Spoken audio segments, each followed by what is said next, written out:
And that was when I saw the thing next to it. Like, it was this egg shaped, we call it a craft, but honestly, it was so small. It wasn't much bigger than the pump house or the swimming pool. I can't even imagine that 6 of these little kids that I had seen in the yard could get in there and go anywhere. That doesn't make sense. So I have no idea what it was. I saw those kids. They all came from different parts of the yard, and they all kind of lined up out by the driveway where the pool gate starts, and then they just slid across the yard in front of me, and but they didn't come at me. And as I'm watching them, then my eye sees that thing. And when I see that thing, I'm like, oh hell no.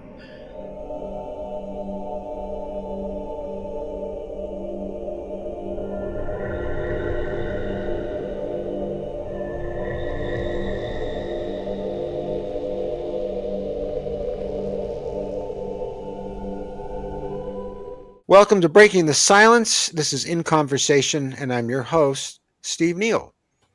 And I have Debra Kauble tonight on Hey. the show. Yeah, and it's fantastic. Your show is where you talk directly to camera, and I did the visuals and stuff, has done very well. I think it's about 100,000 right now. People have watched that, and hundreds of comments, Wow. and uh, people just love you, and they loved your honesty, your truthfulness, and in telling your story. Um, and a lot of people were also impressed by the evidence that you have, and you have a lot of evidence to back up what's been happening to you. Besides, physical evidence, you've had uh, neighbors and other people witness some of the events going on. So uh, it's helped a lot of people, and I'm trying to get them to read your book. People are really bad about reading books lately, but I have to say, out of all the books I've read, and I've read quite a few, um, your book is one I'd like to go back and reread because it moved me that much, and especially your closing statements at the last chapter about how you felt after going through all this, and about the person you are today as a result, which was really healing for a lot of people. So thank you so much for doing that.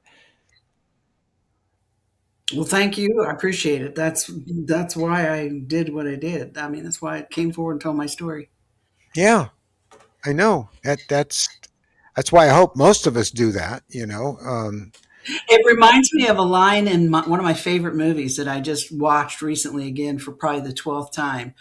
Uh, a scene. It was a scene in one of the last scenes in the movie, The Cloud Atlas, when the interrogator is interviewing, I Oh, think it's Cloud the Atlas. character's Yeah. name. I think the character's name was Sanmi 451 or something like that. And he said, I just want to know one thing. Why, if you knew the battle was lost already, why did you bother fighting? Or something to that effect. And she said, if I had remained silent, um, the truth would have never been shown. And he said, well, what if nobody believes the truth? And she said, somebody already does. And man, that always just gets me. And every time I hear that over again, it's like I can relate to that a little one piece of the movie with my life. It's like I do this because, and I know most people don't believe what I've told them, and that's fine. I wouldn't expect them to. I don't tell my story trying to make people believe me. I'm just telling my story. But I know there's somebody out there who already knows, who already believes. They're like me, and that's the people that I'm talking to. So, it always gets me. There's more of those people than you might realize too, and I certainly they've been turning up in droves on our channel because they know that the channel speaks to them as you've spoken to them, and they do believe you. And a lot of them have the same thing in their life, and they're so comforted by your coming forward and being brave and telling your story, as you have been doing since what, the 1980s. For what, 43 years now? Yeah, 1983 was when the pivotal event. I mean, I had things happen to me earlier in life, but the event that really kicked me into, you know, awareness and out there was June 30, 83, the incident that happened, what happened to me, that Bud Hopkins wrote that book, Intruders, about that. So 1983, it's been a minute. yeah, Sometimes I think, damn, I'm getting old. yeah. Prior to that, we had, of course, Barney and Betty Hill, and um, No, there were others, but the ones Travis that Paul. really, yeah, and Travis Walton, they're the ones that stand out. Of course, you Mm-hmm. had Benny and Drazen too, but then along you came, and you kind of brought it back to the forefront, especially in the early '90s, because Bud's book was getting a lot of press, and he was getting a lot of press, and he was being able to talk on television about the reality of this experience for people, that it's not just some crazy ass thing. There's something really going on here. And of course, then they made the miniseries, for better or for worse. It that again reached a lot of people. Mm-hmm. Uh, Yeah, I was really in the beginning of the mini when the mini series first came out. I was glad, but I also was kind of let down because I thought it would be more like my story because it yeah, was all intruders. You know what I mean? And yeah, there were a couple of pivotal scenes in the movie that were from the book. And I will say that Mare Winningham, the gal who played me in the movie, actually was I was very impressed with her, and she was very caring. She actually called me a couple of different times to ask me how she should play this certain part. She hmm wanted to do it justice because she had respect for me and the feelings and what I had gone through, which I really appreciated that. And I thought that was very kind and very professional of her to do. But what got me was afterwards, and I would go to a conference with Bud, or I'd go somewhere to be interviewed with him. He was asking me to come with him. It was way out of my comfort zone. I mean, I was very bashful and very shy. I was always the kind of fat girl, growing up. So I was always self conscious and didn't really like people looking at me. I was just hmm real self conscious about it. But I did it because I felt it was important. I felt compelled to, pushed not by Bud, but by something within myself. And also, I felt obligated to Bud in a way because he had spent so much time, so much of he his did. own money, he sacrificed his family life and stuff to do to help me in the investigation, and my whole family. And when he asked me if I'd come and talk with him when he'd go to talk or whatever, I said, yeah, I would. I regretted it because I was always so nervous. I thought I was going to have a heart attack. And when I look back on some of those old interviews that I did, when I went with Bud, like the Oprah Winfrey AM Chicago and the Deanie Petty show, I see I've myself and I'm seen like, them. oh my God, They're still oh on. Lord, They're on the internet. They're still there. they are. And Oh yeah, they are. I can feel I can feel that anxiety and that stress and that, the painfulness of it all over again when I watch it myself, now. Yeah, But I did it because I felt like it was an important thing to do. And I was fortunate and you because really held your those, own. those people were, I must say, I mean, there was a lot of giggle factor and everything going on at the time, right? But like Oprah and Deanie and everybody that I had in contact with, I don't know what they said about me behind my back, but to my face, they were very kind and very. hmm They weren't. I didn't catch a lot of crap from them. They were very kind and helpful and sympathetic. But I just felt like I had to do that, and I also felt like I needed to pay it forward because I was fortunate that I had more support than most people in my position because my family was involved and we had neighbors and friends. So it wasn't just me, and people would come up to me afterwards, after a conference or whatever, and they'd start telling me about stuff from the Intruders miniseries. Oh, do you remember when you did this or did that? And because they had that experience, and this is what I hated. I hated it. Have to say to them, that wasn't me. And they were like, "What? I thought the miniseries was about you." I'm like, "Well, the miniseries took the book's title and a couple of important scenes in the miniseries, but everything else in it was basically Hollywood license. It was a compilation of actual cases that were actual other people and other reports, but kind of mishmashed together, kind of like they did with like Close Encounters of the Third Kind, where they took information from actual cases. But I felt bad. I felt guilty because I had no control over it. The whole No, of deal course went not. down between it was between Bud and Tracy Torme, and I had no say in it. Yeah. And but Tracy's known for doing these things. at the end of the day, and I had to think on it for a few years, and I had to pull myself out and look at the bigger picture and take myself out of the equation and look at the everybody else.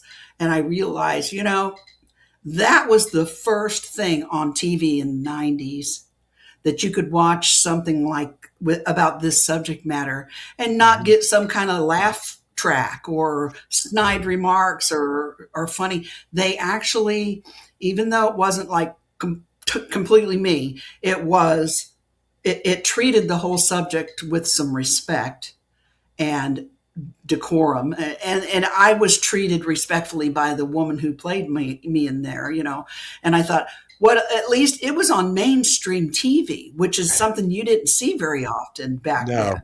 no. And it got the attention of a lot of people who would have not been exposed to this sort of thing otherwise, and if it didn't do anything else but just make them think about it and maybe remember something from their own past that they Hmm. might have forgotten. I mean, everybody's got a story as far as I'm concerned. Everybody's got something going on or something happened to them in their life, and you think, oh, that's weird. What the hell was that? But you put it away somewhere. You can't figure it out and you put it away, right? Well, when people see something like Intruders, especially in that era, back in that time, it I think in the bigger picture, it did help people. Uh, it was like it was like a little bit of, it was like a small microdose. You know what I mean? Yeah, yeah. Of small thing. So I think that made I ended up uh, thinking to myself, okay, well, in the beginning I was angry about it, but I get it. I mean, I had no control over it, so I have to. That's how I have reasoned it in my mind so that I can be comfortable with it because I can't change it. But I can go out and tell my story with my own words, my own mouth. And that's what I did. So, Well, Hollywood is known for doing what you talked about. The fact uh, that they did the Intruders miniseries and it was respectful, it was a big plus, as you say, yeah, because they haven't done it. They did it once with Barney and Betty Hill back in the '70s. They turned the book into a movie and they did it exactly for television. It was mind-boggling. It's like, who paid for yeah, this? I saw They that. left it alone. It was perfect. It was exactly like the book. It was exactly like the Yeah, tapes that I heard. I actually heard the tapes from Dr. Benjamin Simon, and then you move forward, and Tracy, rewrote Travis's story so it would make a nice horror film, a sci-fi horror film to sell on the screen, which he was really angry with me about pointing out. But I'm sorry, that's what he did. And then last night, I said to Mary, I said, "Have you ever seen the movie Communion with Christopher Walken?" And she said, "No." I said, "You want to see it?" And she says, "Yeah."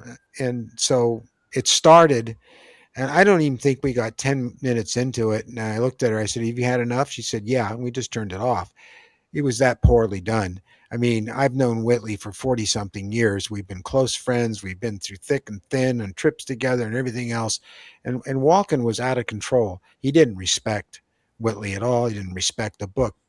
And it shows. The film's horrible, and it's nothing like the book.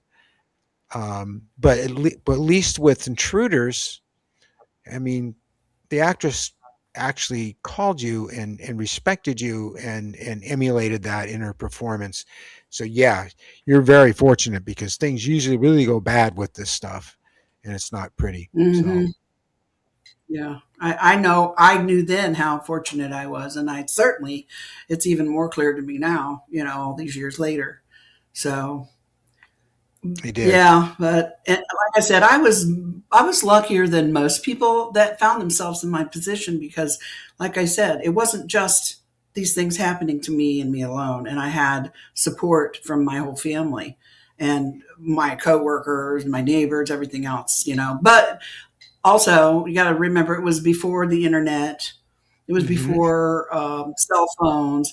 So even though I did have more support than the average person who's had these experiences, I was still pretty isolated when it comes to the rest of the world and other people out there like me. Because I mean, I'm in the middle of the Midwest, in the middle of we used to call Nowheresville in Hoosier land, and this wasn't a topic of discussion in amongst most social settings at that point in Oh time. God, no! Not unless you want to clear out a room, or a party. Yeah, you don't Yeah. bring it up. And the thing was when I did start talking about it, I mean, the people that I talked to about it, when I would finally tell them about it, they knew me already before they learned about all this stuff, right? And for instance, when I met my husband now that I have now, we've been married to be 31 years in April.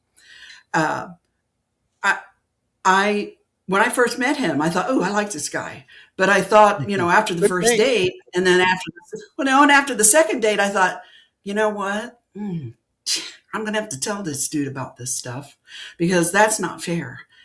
For him, this is, I don't talk about it much, but it's been a big part of my life. I mean, it's pretty much molded me into the person I am become, these weird things. And my whole family's kind of weird. So I thought, okay, here's what I'm going to do.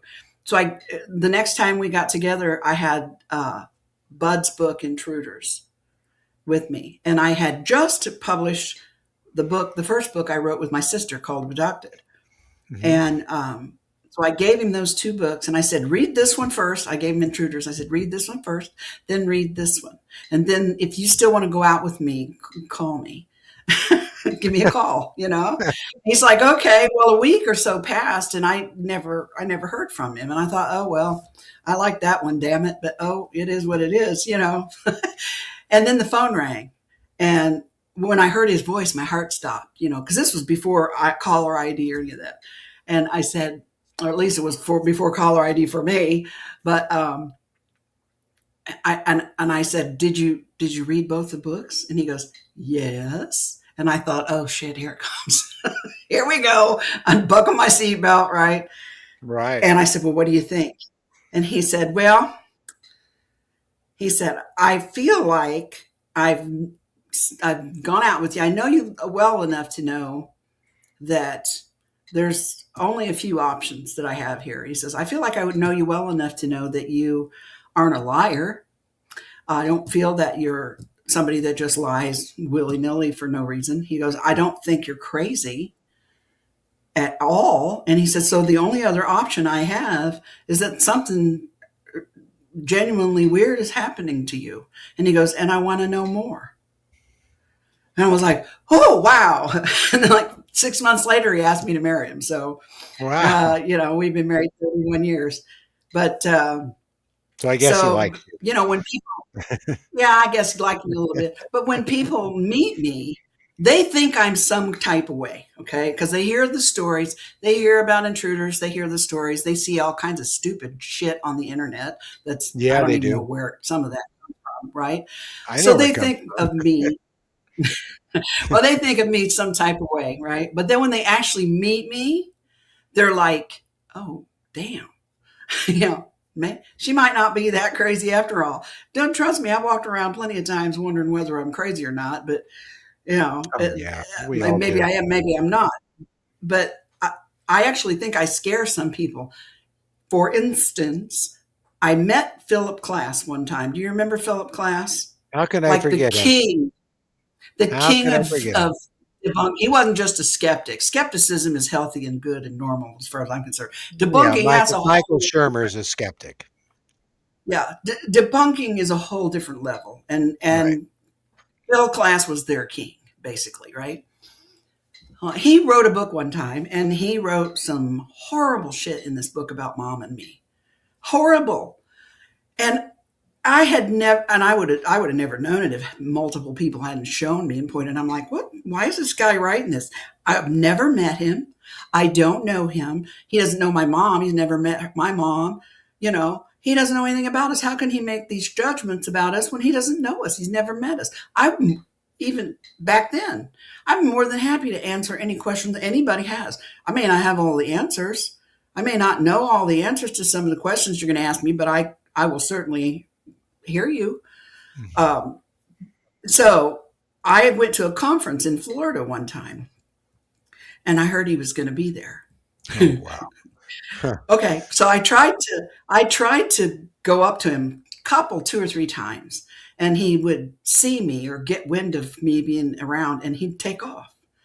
But one day I cornered him. I got him in a corner where he couldn't run off. When I There are pictures to prove it. I kid you not. I I bet literally there are. because a bunch of my friends and a bunch of other people started staring and standing around when they saw us talking, and they took pictures and they gave them to me. So I just said to him, Mr. Class, I don't understand why you wrote all that awful stuff in your book about mom and me, because we're really not like that at all. We're nice people. We're good people. We've tried to be good, live normal lives. We didn't come out looking for this stuff. It's just happened, and we're just trying to figure out why and help other people. I said, you didn't have any business writing things like that about me and my mom. I said, if you wanted to know any of these questions all you had to do was ask. I would have been more than happy to talk to you. He turned all mushy and gushy and hem holly and rocking on his feet and all, and trying to he says, well, your mother did a fine job of raising you. You are very classy, blah, blah, just really like love bombed me almost. It was so weird. And the next Yeah, that is day, weird. it is weird. And the next day, when I got ready to leave my hotel room to go do for the conference, there was a stack of books in front of my door, and they were all his books that he was selling down in the vendor area, and they were all inscribed to me, very nice inscriptions to me. He gave me all of his books, which I don't know. I might have a couple of them in the cedar chest, but I lost a lot of stuff during the tornado. I lost most of everything I owned. But yeah, I mean, and I have pictures to prove it. Even in the face when he met me, he was like, "Wait a minute, it's kind of hard for me to uh, actually tell this woman she's crazy." And after that, he never really spoke or wrote anything else about me for the rest of his life. Basically, he kind of just veered around me and left me alone. Wow. I've never heard that story before. That's fascinating. Yep, I never, I'll I send never, you. I'll text you the picture of us together. You'll get a kick that'd out of be, it that'd be cool. I'll cut it into because you this should see the look on my show. face. Yeah, I can only imagine. Well, I had to deal with Michael Shermer a few times, and because, like you, not as much maybe, but a lot. I did a lot of national television, and he was in the audience on when I was on the Vicki Lawrence show, spilling my guts about what happened. And again, like you said, Vicki was very nice to me. The cast of Star Trek was there, who I knew because I had worked with them on Star Trek, but they didn't know that part about me, and that was a interesting experiment experience. But I went out to dinner with everybody afterwards, and I sat with Michael Shermer of all people. He said, "You want to sit together?" And he was so nice to me, and he was, he's a very rational person. Uh, a lot of people can't stand him, but I can't say anything bad about him. He just doesn't. It's not that he doesn't believe us. He thinks there's something else going on, but it's not what we think it is, and that's fine. But, Yeah, I don't he have, didn't call you me know, names. He didn't say I was crazy. He just had a difference of opinion. And that's a real skeptic. So, um, it's hard doing those shows. It really is. I mean, I mm, don't remember. Do you remember the NBC special? It was on national television. It was 2 hours long. It was called NBC's Confirmation. The name was based on Whitley's book Confirmation. And Whitley was, uh, called in, and they were trying to base it on him. And they made him a lot of promises they didn't keep. Do you know who Jesse Long is? um, uh, the name sounds familiar, but I don't know Yeah, him. I figured it would. Well, Jesse, he's the very sweet guy that's in Yvonne Smith's group, Cyril group. I mean, I'm in Cyril myself. I mean, I've been going. Mhm. I met her in '93. I go that far back, and I met Jesse right away. And he did a lot of television too because he had that crystal implant removed from his knee, and he had to go to Mexico to have it done because no one would do it here. And then it was brought back here, and it was tested, and they broke it. And um, so he was one of the people that was on the special. I was doing visual effects for it. I was not interviewed. I did the communion aliens for some scenes that they did, reenactments, and they gave him a lie detector test. And up to that point, he had passed them all, but they rigged it so he'd fail, and it caused quite a problem. In fact, the whole show, when we watched it, it was just terrible. And it was, they said they wouldn't have skeptics. They had skeptics, and they just made us all look like a bunch of losers. And um, so this whole business of working with um, Hollywood, for lack of a better description, but media in general, is a toughie because you can tell them straight out, look, if you do this, you do that, I'm gone. I'm not going to do your show. Oh no, we are not going to do that, and then they just turn around and do it anyway. So, Yep, I know I've been edited down to. I mean, I've sat for a 3 hour interview and turned. They took 3 hours of interesting and intelligent conversation and edited it down to 30 seconds worth of batshit crazy, and yeah, I had no that's shit control over. crazy. You know, Perfect description. Perfect description. so So that's now, so why I now, don't do that very so now we got this age of disclosure thing going on, and to me, I just roll my eyes. I am so often. I'm just over it. bored of it. It's not interesting to me. I don't trust it. I, you know, I don't need you know, it. I haven't seen it, and I have my reasons for not seeing it. But I've had so many people tell me, "My God, all they did was talk about what a threat the presence of the UFOs and who's ever operating them is to us, to our national security, and to Earth. They are pushing this threat fear thing, um, and they're trying to control the whole narrative. Like, okay, we're admitting to you now that there's stuff going on, but you got to listen to us. Don't listen to these nutcases, these batshit people, crazy people, and we're not being given a chance to talk. In fact, when Bob Solis, and we did a whole show on this with Bob Solis and Whitley and Costa uh, McCreas, recently, we had a panel on breaking the silence because Bob was like you were. He was interviewed for 3 hours and at his house, and Lou Elizondo was there and all this, and oh, you're going to be great. We're gonna videotape you and get your whole story. And the story that was most important to him was that the visitors did not want us messing around with nukes. That was a really bad thing for us to be doing, and that it affected everything in the universe around us and every living thing that we were engaging in development of nuclear weapons and nuclear warfare. And they cut it out completely. They out of 3 hours of interview time, and I've been in media for a very, very long time. As you know, I've been in film business since I started working with Coppola at the Zoetrope in 1971, and I know a thing or two about it. And they do shoot 3 hours of footage, and they cut it down, but not to 35 seconds. That's what they did to Bob. They cut it down to 35 Yeah. seconds. Now, all that stuff about he thinks that the visitors are trying to do something positive was taken out completely so they could run the threat narrative. So I've I don't know never if you, liked that.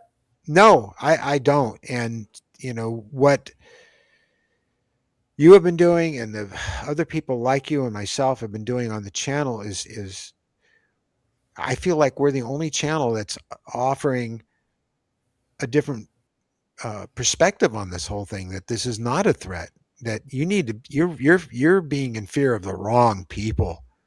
The people who are telling you to be afraid are the people you should be afraid of, and they're human beings. Right? I was thinking to myself, they should do a documentary on the threat that human beings are to the planet. you Yeah, know, but 2 hour national yeah, television 2 hour specials just to show what we've done to the planet in the last 80 years. yeah. That Hmm. for starters, right?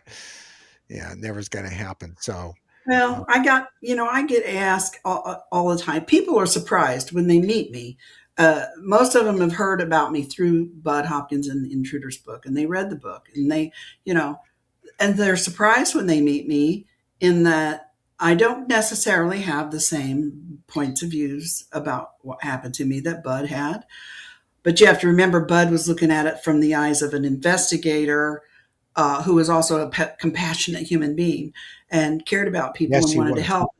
And people like me who reached out to him were tore up from the floor up, as we used to say. I couldn't function for the first 6 months.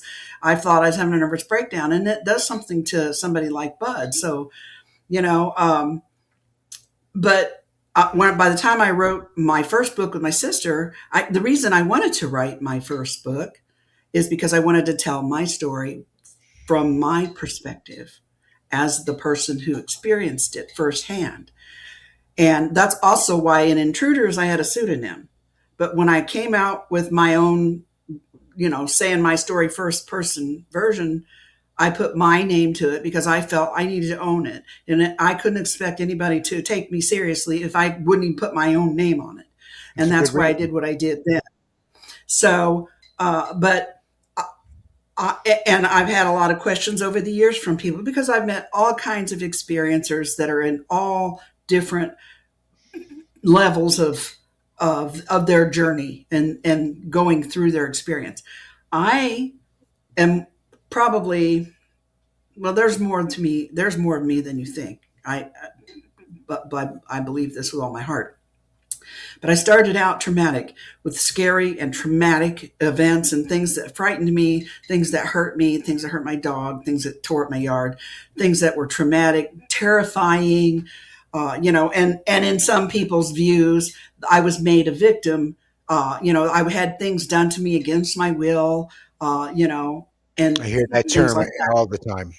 And that's not untrue. I didn't I didn't agree to some of the things that happened to me. I certainly didn't agree to them. I didn't go out looking for it. But, um, I have to live this life and I have to live it in a way that I can get as much out of as I can. And I can't do that if I've lost my freaking mind. And especially because I had two kids that depended on me that I had to raise. And I was able to work through all these things. And in my mind, for instance, some of the things that happened to me, medical procedures or what I dreamed were, or things that hurt me, I felt they were done um, inadvertently. Let me say, not with malice, but it was a side effect of something that happened that was maybe not expected. Uh, and I also thought of things in terms of like when I took my kids to the doctor to get a vaccination.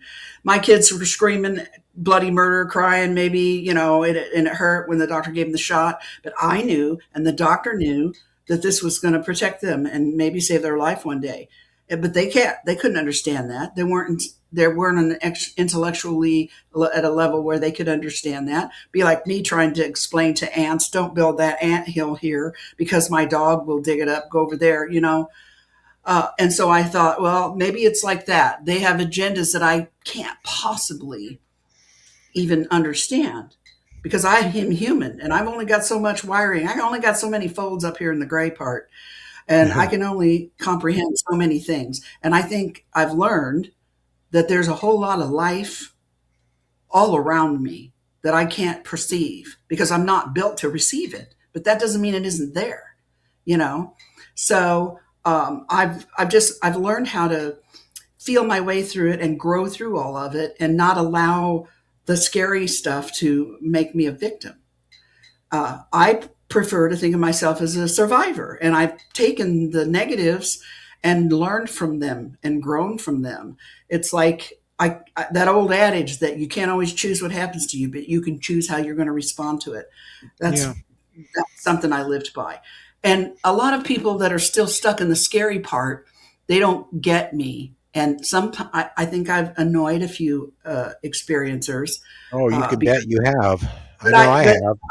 but I'm sorry, it's not my Yeah. intention to ignore you. You want to know how I'm living with it and how I'm growing through it. This is how. It works for me. It might work for you if you try it, but maybe it won't. But I can only speak to you from my own experience. And you asked me, so I told you, you know. And the fear narrative blunts all that. It would have blunted if I allowed myself to live in fear constantly. I could have never achieved the level of awareness and of knowing and of a way of an opening in my mind that I have reached because and even at one experience I had many many moons ago when I was writing things down, which now they call it downloads. Back in my day, they didn't call it that. No. We just called it some weird thoughts came in my mind. Some Yeah. people called it channeling. I didn't even call it that because that even was a little outside of my wheelhouse. I just knew that I Yeah. was thinking I just knew I was thinking things that weren't typical for me. So I wrote them down, right? And one of those things was don't let yourself be afraid because fear will just slow down your process. And I'm like, okay, what's my process? My process is my evolution and my uh, the of my mind, not my body, or I thought it was my mind anyway. My growth. Fear would just slow that down, and I even feel like that now that these people that are pushing the fear narrative. Okay, I get it. You need to get money from some government projects. You got to prove to them that you really need this money really, really bad. What better way to get money than to make everybody scared shitless so that they think they got to throw money at it so that, you know what I mean? Yeah, I and do. and I understand, and I think that's part of it, honestly, to be honest with you, because look, how many times have you heard of an airplane flying into a UFO and crashing in the air? Hmm, maybe once in forever and ever. How many Yeah. times have you hear a plane? How many times do you hear of planes crashing into each other, both being flown by human beings? What's the difference? There's shit up there flying around that shouldn't be, and they're all being flown by humans. You know what I Yeah. mean? So what's the difference between that and NHI? I know from my own experience with non-human intelligence, they can do a lot of shit we can't do. And I believe with my whole heart, if they really had intentions, or at least the ones that I'm aware of, I think there's a Hmm. bunch of different I think there's a bunch of different things going on and entities from different places with different agendas, just like there are humans. But from my perspective and from what I have dealt with, I really believe that from what I've seen, if they wanted to do away with us, we'd been vaporized 50 years ago. At That's how least. I feel. Yeah. So they may not be our buddies. I don't know about all the space brother stuff either, but I just know I try to pull myself out of any of my spiritual beliefs or my any religious background I may have had when I was a kid growing up and all that, and try Hmm. to look at it from a more logical point of view. And it's that here's a life form and here's another life form and here's another life form, and you know what, life is attracted to life. It's all drawn together in curiosity and it wants to see. And I think that's more like, I don't think they're demons, I don't think they're angels, I don't think they're gods, I don't they're just a different life that are capable of things we're not. And then a bunch of us have seen them and decided they're angels, because they can do miraculous things, but really their miracles are just technology we don't have. You know what I mean? Yeah. I mean, It, that's how my mind works on things. well, So, you go back 2,000 years or more, and you there are certain documents that have been written about spirituality that when read at face value seem to be very reflective of the very things you're talking about, but that's they gave it their own perspective and label, um, to and be. there might be some life forms out there that are like, man, that's cool. They think we're gods, and let's Yeah, mess with, yeah, that could be happening too somewhere on some level. I don't think that's what that's what I dealt with, but I'm pretty sure yeah. that's probably out there somewhere. My attitude is if you can think it, it's happening somewhere. That's true. That's true. You know, the interesting thing about fear is in how you're talking about it and how I talk about it, and other people you and I both know, is that we tell ourselves not to be afraid, but that doesn't mean that we're incapable of feeling fear because we pretty much are. Um, Hmm. and you get pretty confident after years and years of this shit, right? And so, Hmm. one But you night can I'm still get startled. yeah, well, yeah, that's what I'm getting at. So one night I'm in the bathroom. I never turn the light on at night. We've got candles that come on and they give enough night light. And I'm in there going to the bathroom and I'm, facing the wall and the toilet and I have very good peripheral vision. And out of the corner of my eye, I see a very definite small humanoid figure, shadowy, walk by the door. I get chills right now telling you that. But at the moment it happened, there was this primal in me, despite everything I've Hmm. talked about and experienced. And I had to get hold of myself and say, it's okay. It's okay Hmm. because I think it's in our DNA that fear for flight or flight that we've had ever since we lived Hmm. in the caves, and it's been handed down in our genes. And so when our mind or body see something like that, immediately those feelings come up. There's a bear about to eat Well, my head off the top of our my head. that's how our species survived. I mean, Yeah, it is. fear is useful. Fear is useful, but you can't let it control you. You have to No, control it. we have to take control of this ape mentality, uh, that's us physically Hmm. and brain wise, but I think spiritually, who we are as beyond our death, or as Mary calls it, non-local consciousness, Hmm. we're above that. So And I some always say, people, I'm not afraid of death. It's just getting there that yeah, the dying part I'm not a fan of because I don't like pain, any no, more than the no, next guy. no, no, no, no. Pain's not really anything. I don't know if that's something to be afraid of or not, but it just hurts. It doesn't feel good. It can But be that useful. but It that also can be a bathroom tool. that bathroom thing with me, and man, I Yeah. saw it. I'm telling you, I saw it. I know what I saw, and it was a figure, and it silently walked by, and I'm sure it was a gray or something like that. And it was there and it was Hmm. real. And even now, like I said, when I talk about it, all those things I've seen and experienced like you, gives me the chills still. But it's kind of neat too, which I think some Well, people have a I'm hard thankful time. for it because Yeah, it makes me know that I'm aware of my surroundings and I pay attention and I notice things that other people don't notice.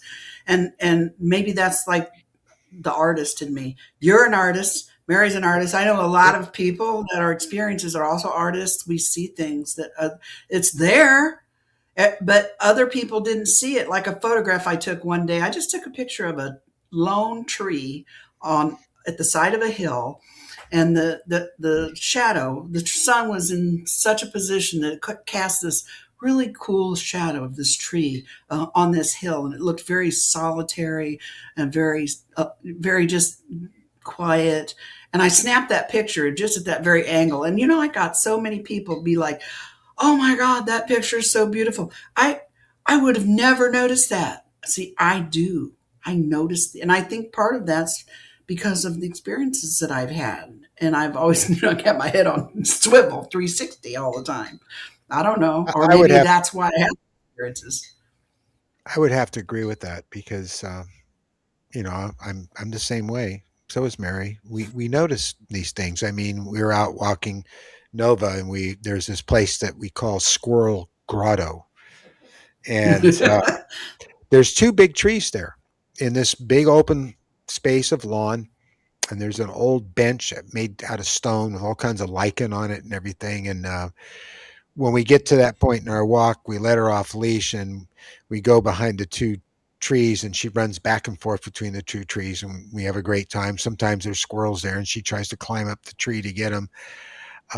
But then as I was walking away one day, I looked down at the grass, and there was this incredible shadow from this tree of all the branches, and it just had almost a geometry to it. It was incredible, and I took that picture. And um, Mary and I are always noticing things like that. And you're right; it's kind of sad that people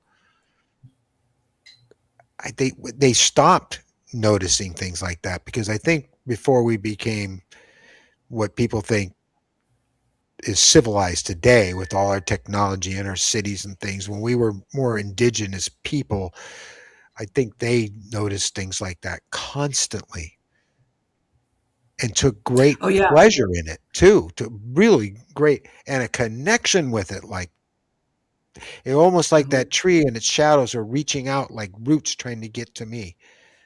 Mhm. If that makes any Yep. sense. I completely and totally get it. I've always been in awe of Native Americans, and all indigenous people and Me too. their customs and the way they think about the earth and the planet that they live on. And I would love to be able to claim it. I have two cousins. I have two second cousins in North Carolina who live, and they're Cherokee. They live on a reservation, but other than that, I don't know. I just always have felt connected to that, and I look at life that way. I look at life the native way. People walk around. I've seen people my age. I'm in my 60s. It's like they've lived their entire life with blinders on. They've been Yeah. so focused on their little world that they've completely forgotten that they're connected to this whole big world outside of their little blinders. And I'm so thankful that I haven't been. And I keep wanting to tell people, hey, come here, watch, come here, see this. Whenever I do, I try to help whoever's around me see maybe a slightly different way. So, Yeah. Yeah. When you were a young kid, weren't you doing those things then though? If you go yeah, back, I was. yeah, me too. My favorite thing to do is not hang out with a bunch of dummies from my school.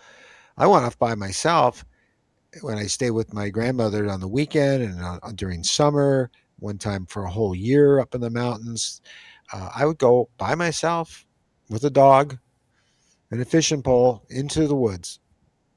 And that was my favorite Hmm. place to be, was to be around nature and just observe all of it. And at night, when the sun went Hmm. down, the best show in town was straight up overhead. Not Yeah, I tell the story all the time about being Yep. outside in the backyard, hanging upside down in my swing set, looking at the sky, and just feeling like that's where I belonged. Uh, I said one time, I remember thinking about all the things that my little mind at that time knew about the world and what could be possible, and knowing inside of me that's not all by a Yep. long shot. There's not all. And then there was this. We lived there was woods behind a field behind the house at the time, and then a little wooded area. And back over by where they built the highway, there was this big old tree, and it was an apple tree, and somebody had built a little tree house in it, like kind of Oh, I love halfway. tree You houses. could, you could climb up in it and pick the apples. And I used to go up and sit in there by myself. I'm a 7, 8-year old kid. I'd ride my bike up to over to the pond and catch crawdads, and then I'd go over to Ah, the tree me house and I too. climbed up there. I get some apples.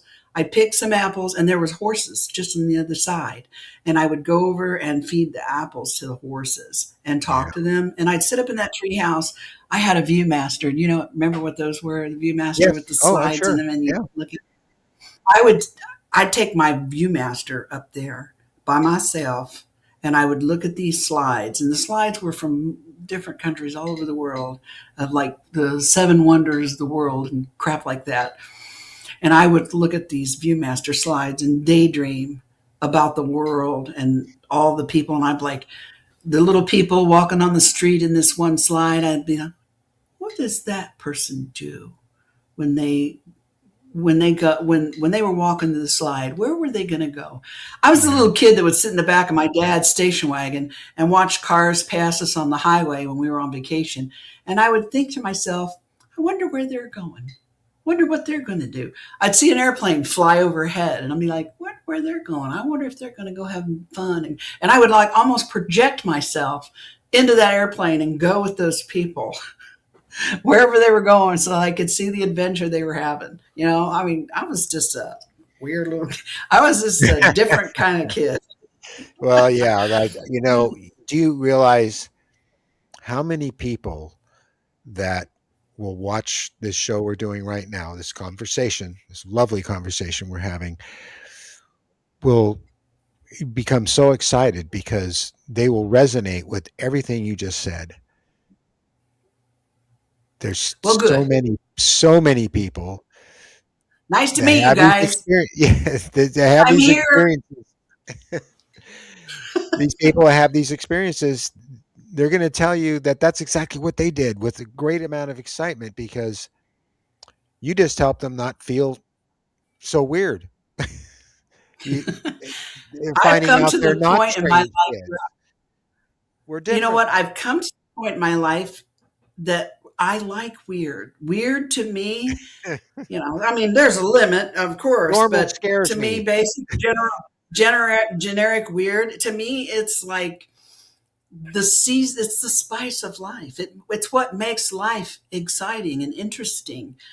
Yeah, normal is just a setting on your dryer. I have no more than that for normal, right? Normal Uh, is leave it to Beaver. yeah, now, mm, so yeah, I it just to me, I've grown up thinking I now believe that like if you can think a scenario of Hmm. any kind, no matter how wild or crazy you might think it is, if you're able to think it, then I believe that it exists somewhere simply because you thought it. I mean, that's how interconnected with reality I think we are, you know? And that I think people's experiences are, paranormal. When I was a paranormal investigator, I learned that the event, the experience you're going to have in a particular place when you go to investigate a haunting is directly related to the attitude that you brought in there or the intention you brought in when you came. And if you come in and you're combative, you're going to find that mirrored back to you, right? Hmm. And I think in a little bit of a way, maybe I've learned that I'm able to control some of my experience with that, that what attitude that with my age and my experience came some knowledge. One of the ways I learn how to cope with things that scare me is to learn everything about them that I can. To Hmm. me, knowledge is power. And Yes. as I've progressed through the years and I've gained more knowledge about my experience, because I can only speak on mine, and Hmm. myself, because I can only speak of me. I've come to understand that the experience that I'm going to have is going to be directly related to the intention that I approach it with. That's just what I've learned for myself. You're talking about paranormal investigations, and of course, you and I both know that the two subjects are really one. They're related completely. But Yeah, beyond that, absolutely. I've never really done paranormal investigations, but I've done UFO investigations with Roger Lear and some other people. But I have been in places that were known to be haunted, and I've also been in places I didn't know were haunted. And I think haunted is really, I don't know if that's a, a good term for that, It's but just it's generic. what, yeah, it's what people know. But what I've found, and I'm curious to know if you have found this, is that you go into a building and you know it right away. You just know it. You feel that feeling. You feel that pressure or that thickness. I don't know how to explain it. And then you hear a voice. I mean, something communicates with you, and in my case, the last time it happened, it was a young girl, and she pleaded with me. She was scared to death. She didn't. I don't think she knew she was dead. Has anything like that ever happened to you? Mm. Yeah. Oh, a lot of times I've gone into places and I felt something Hmm. immediately, and Hmm. like you said, the air feels thick or heavy. Hmm. Um, but I've never felt. I, I've never. I felt like a sadness, but it wasn't mine. I just was aware of it. You know what I Hmm. mean? Yeah, I do. And and I've picked up. So I have gotten some fantastic EVPs. But Greg and I have a certain style. My buddy that I do this with, Hmm. and we go in it lighthearted and joyful, and we're not afraid, and we have all respect for whatever happens to be hanging around there, and we make that known. We also, take precaution to take care of ourselves because there has to be negative energy. I mean, the yin and the yang. You can't have one without the other. I don't Nope. think it's very. I don't think there's a lot. People go around claiming demon this and demon that. I don't think that's quite accurate, but Me I neither. think maybe a lot of jokers are, if you were a butthole when you were alive, you're probably not going to change much once you pass over. Uh, I and then wonder. I think that a lot of times also, I don't think we were actually dealing with anything that ever actually lived here, and is not dead, but it's just somewhere else and we can't see it, but they're kind of aware of us in some way. Because I've gotten some EVPs that are unbelievably clear. The stuff you see on TV, forget that. And a lot of our EVPs, because I think Greg and I are because of the intention and the attitude we bring in with us, there are a lot of them that are they're directed to us. We have so many EVPs that say, "Hey Deb, how you doing?" Or Huh. "Hey Deb, Deb, Wow. Deb." Like six different voices say my name, one right after the other. Or one of them, me and Greg were goofing around, and one of the EVPs said, "You're an asshole, Greg," and I'm like, "Oh my god!" And it was so funny. I mean, so we don't really have bad stuff. Like my favorite EVP that we've gotten of all time was the one Gurgles, and I don't know if I ever played it for you or not, but Greg and I were the only two people in this house, the only two people in this house, and we were sitting in an attic talking to each other, and you could. Our recording equipment is so good. We've got the H1 and H3 stereo recorders, Hmm.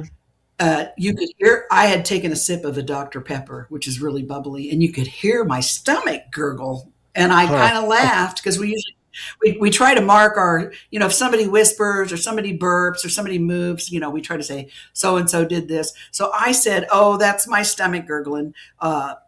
Gurgles Mick Gurgelson, and I was giggling. And between what Greg said and what I said, she almost spoke over me. Gurgly Gurgelson. Right? That's Deb's tummy going That's my gurgle. belly gurgling.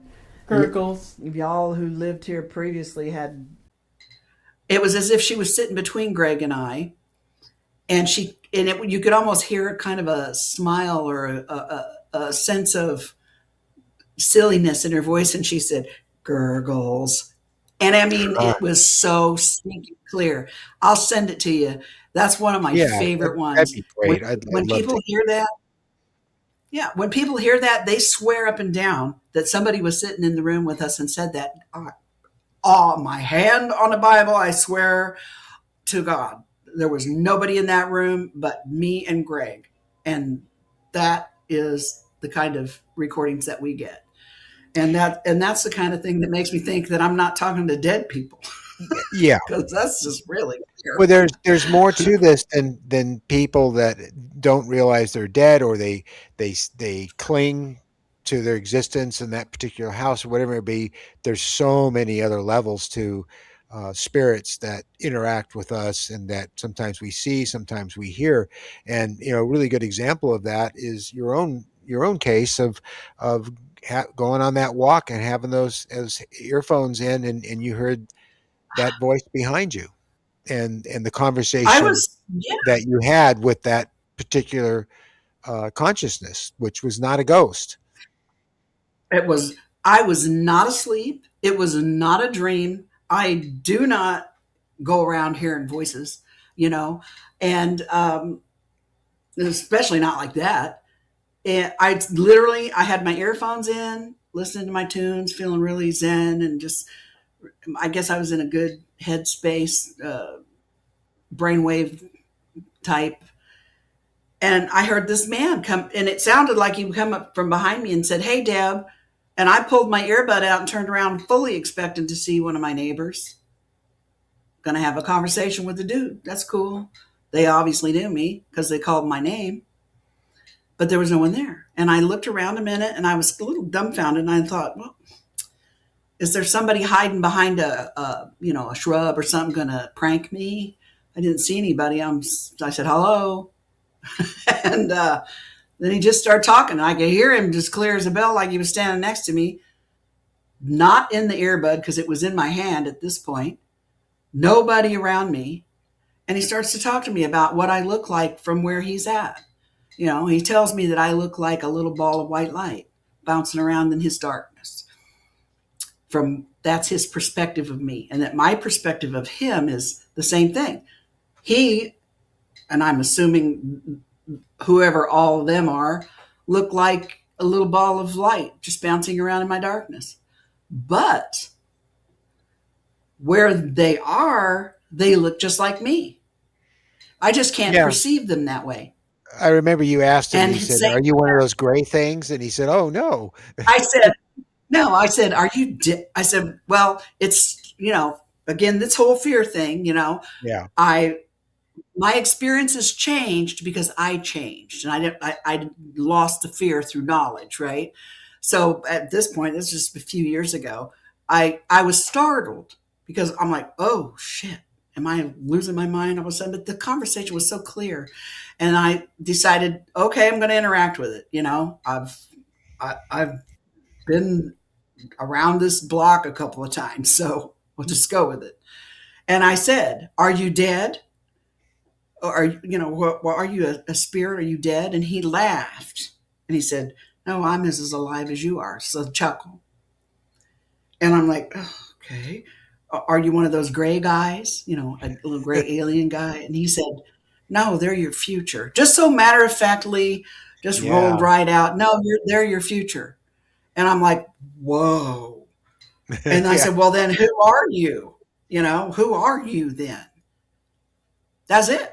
End of conversation. I said, hello, hello. And then I started to realize, oh, I'm standing here talking to myself. So I had my phone back up. I think if anybody happened to see me, they'd think I was talking on the phone, right? Put my earbuds in, started writing it all down in my notes on my phone. Then I I'm called on my glad you friends and did. I'm like, you're not going to do this happen to me. I mean, that's what I do with everything now. Every little weird thing, every little weird dream, every little weird thing, I write it all down. And it all sounds like nonsense and silliness individually. But when I weave it into this tapestry of my life, it all begins to make sense and come together Yeah. and look a certain way. You see what I mean? Yeah. That So, that conversation you had could have been, and this is just strictly my thought on it. It doesn't necessarily mean that's what it was, but it could have been just another human being somewhere else in the universe or yeah, another dimension who was exactly. meditating and went into a deep state of meditation and found his way to you, and only had a brief moment to do it, and then the connection was lost because he came out of meditation, or maybe his dog barked and shook him out of it. I mean, it could be something as simple as that, but at the same time, it's simple. It's so fantastic. It's so wonderful, that you had that. And I I think that wonder. more people do have this, but I think people ignore it. Yeah, they do, I really, because I think people they were ignore it. told early I on just that don't. all that stuff is nonsense. Don't anybody tell you that that stuff is real. It's just one of those things. And as Richard Dreyfuss said in Close Encounters, which things? Which things? you know. All of them. Yeah. Mm. It's not. I'm not just one experience. I am, like I said, a tapestry of all of these intricate, connected, complicated. You know how your iPhone has, or your Apple Watch has all these complications that create your watch face. I I am don't a have one, but massive. yeah, Oh, okay. I got a phone, and that's pretty much it. But I know what you mean by that. So, Deb, before we close, I always ask everyone if there's something you wanted to share that you haven't shared yet that you'd like to impart onto people that are either on the fence about this or have the experiences themselves, but they don't know what to think about it. Um, or if you even want to share something that you recently experienced that you haven't shared yet, this is now the time to do that. You know, I most of my experiences now come in the form of lucid dreams, so I have many of those. But I just want to tell people the just keep an open mind and try not to be afraid. Pay attention to the little things because everything speaks to us, and it's more than just with your ears and your eyes. So pay attention to the little things. Pay attention to yourself. And for people that are struggling with experiences that they don't know what to do with, that are scary, reach out and talk to somebody about it. Write it down, keep a journal, because like I said, I've been doing that for 40 or 50 years now. And all the little things mean something. You might not realize it for 25 years, but you will. Just, keep your mind open and try not to be afraid. Trust yourself. Trust your eyes and your instincts, because that was made just for you, and it won't lead you wrong. And the more you trust it, the better it gets, the more accurate it becomes. So just trust yourself and what you see, and reach out and talk to somebody, because there's a whole bunch of people out there just like you, like, I mean, millions. And I know that because I feel them every day. Thank you. And it is very, very comforting and I remember the first time that, I'd done a session with Yvonne. I had talked to Yvonne and stuff, but I went to that support group meeting in '94 and walked into her house and went into that room where all those like-minded people were sitting and were able to talk to them about this. It made such a difference to just talk to other people that have this experience. So, It is. It's good to not, you feel you're not alone. And like I said before, yeah, knowledge is power. Learn everything you can about it. Learn it all. The good, the bad, the ugly. Learn it all, because knowledge is power. that's absolutely right. And I have one question to ask before we sign off here, and that is, since you've been keeping all these notes that are so far beyond the book that you released, Beyond the Intruders, which is an excellent book, and you should all read it. It's just incredible. It really had a big effect on me. As much as I know about this and how much time I've spent with that book really made me take another deep breath of air and kind of relax. You should read it.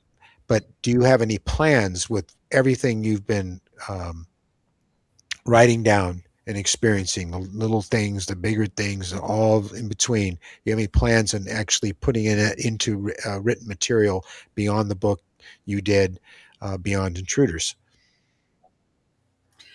Well, I certainly have enough material. I can tell you that much.